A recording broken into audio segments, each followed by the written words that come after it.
حي على الفلاح.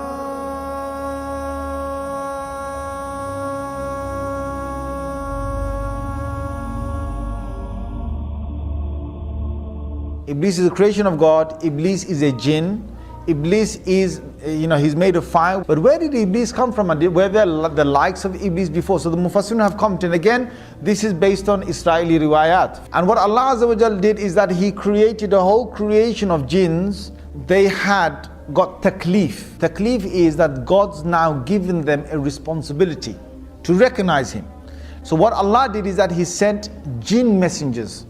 But the messengers in the many numbers were killed by the jinns on the earth. And there was great corruption that prevailed on the earth. Now there was one notable jinn that was very pious. And again, all of this is in the Israeli riwayat. You can't verify it and say it's absolutely authentic. You can't deny it and say it's totally false. Iblis, being who he was a good jinn. And he started to worship God to the extent that there was no space in the heavens was left, but Iblis had gone there and he had worshipped God. Until then, Allah Azza wa Jal allowed him to come in the company of the angels.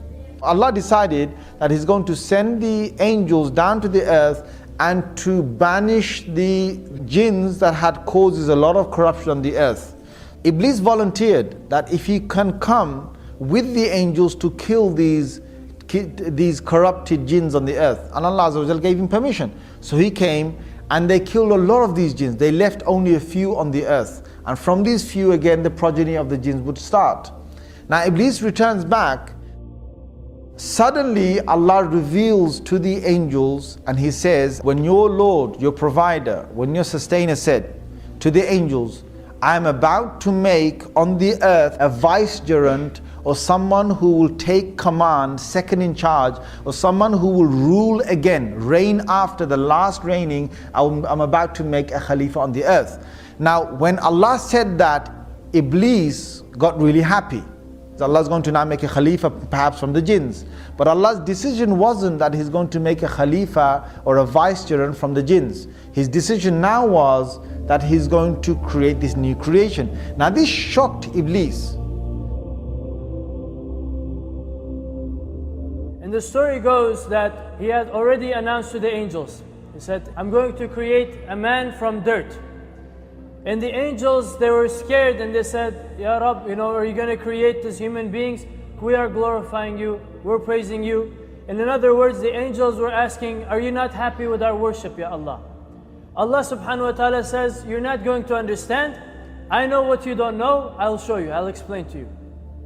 And Iblis is thinking, I should be getting this position, not Adam, and this guy is created from dirt. So he creates Adam alayhi salam.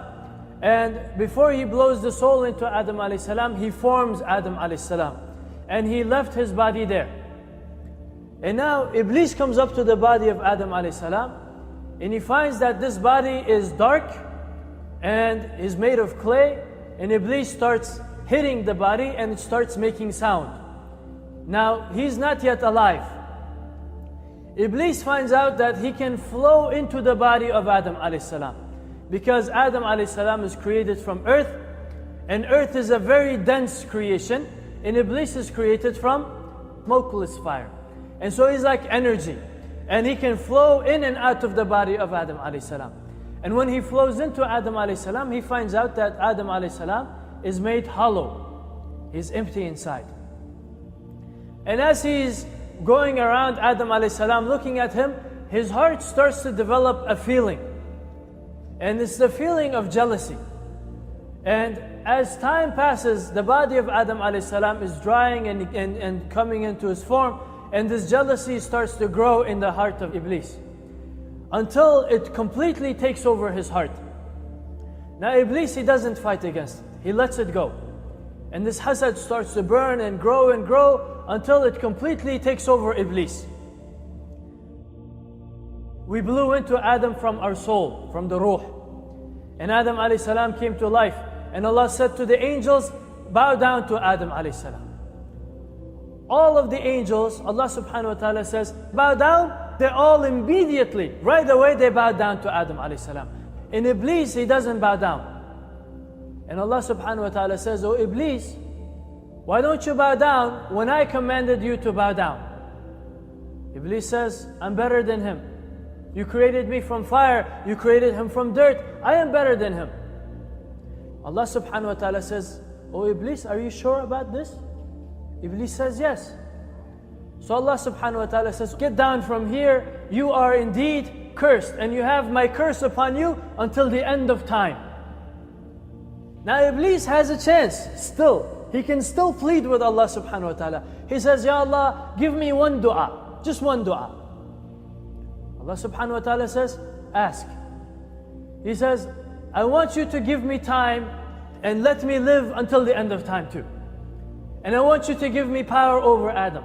And I want you to give me soldiers and minions and all of these things. And I want you to be able to give me the ability to whisper into the hearts of mankind and all of these things." And he makes a massive dua. It's not a small dua. He says, "Give me kingdom until when? The end of time." And Allah subhanahu wa ta'ala says, "You have time." Now Iblis, after his dua is answered, he turns to Allah subhanahu wa ta'ala.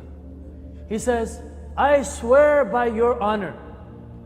He says, "Because you misguided me, I'm going to turn all of them away from your deen, except your servants who are sincere." And now look at this guy. He declares war on human beings. I'm going to come from everywhere. I'm going to deceive them. I'm going to work on them. I'm going to do everything that I can do to take them away from the righteous path, to prove to you they're not better than me. Allah Azza wa said, "Whoever shall follow you, I will fill up the whole fire of you and your followers." And Allah subhanahu wa ta'ala warned Adam alayhi salam from Iblis. And then Adam alayhi salam was in the heavens. And Allah gave him the great knowledge of everything. Allah taught Adam the names of everything. Allah Azza wa Jal gave Adam alayhi salam the paradise to live in, and Adam will live in the paradise. So after a certain time, Adam started to get bored and lonely. So one day Adam alayhi salam, he slept in the paradise. Allah subhanahu wa ta'ala took a bone from his left ribcage, and Allah Azza wa Jal created from that bent bone, Allah Azza wa Jal created Hawa, a female human being. So after Adam alayhi salam woke up, he saw a human being, but different to his character, different to his looking. Adam alayhi salam, he asked her, "What were you created for?" She said, "So I could live with you, to live with you in calm and peace." Allah subhanahu wa ta'ala, he told Adam, "Oh Adam, you and your wife live in the paradise. Eat from anywhere in this paradise. It's all yours. But don't go near this certain tree. If you do, then you and your wife are from the oppressors." Shaitan was kicked out of the paradise, but Allah subhanahu wa ta'ala allowed him because of the challenge that he put. He hates this human being, and he wants to prove that he is better than this human being, and he will do anything to deceive him.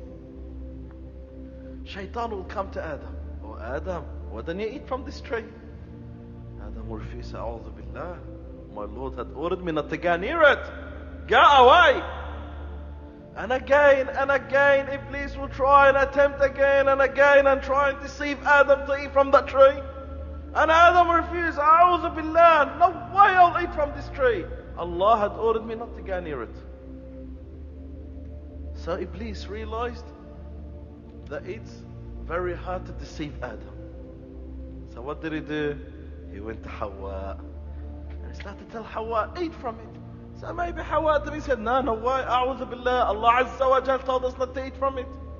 But later on, once, twice, 3 times, and then Shaitan said, The only reason that Allah Azza wa Jal doesn't want you to eat from this tree is because if you eat from this tree, then you become from the close ones to Allah Azza wa Jal, and you'll live here forever. So he deceived them. He even promised.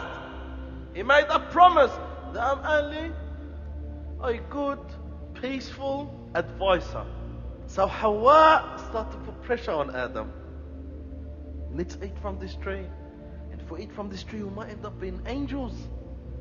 And putting the pressure on Adam, speaking to Adam, until Adam alayhi salam accepted to eat from that tree. He thought if he eats that tree, he'll please Allah subhanahu wa ta'ala. So Adam alayhi salam ate from that tree.